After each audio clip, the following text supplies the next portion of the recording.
DIYers, I'm Mark Montano, and today on Make Your Mark with DecoArt, we are making scrap wood beads.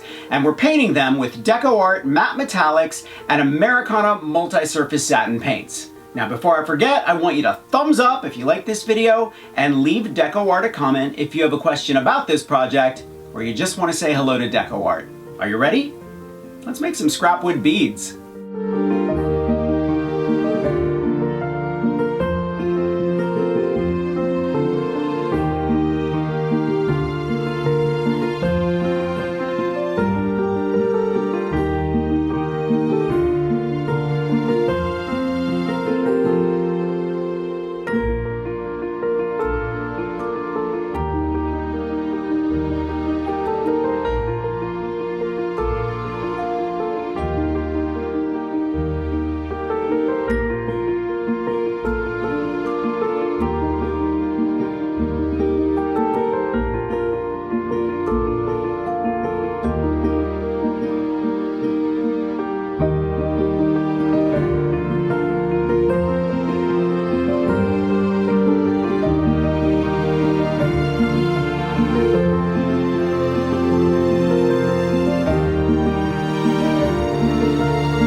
Americana multi-surface satin paints come in a ton of different colors, so pick your favorites and don't forget to make your mark with DecoArt. I'll see you next week.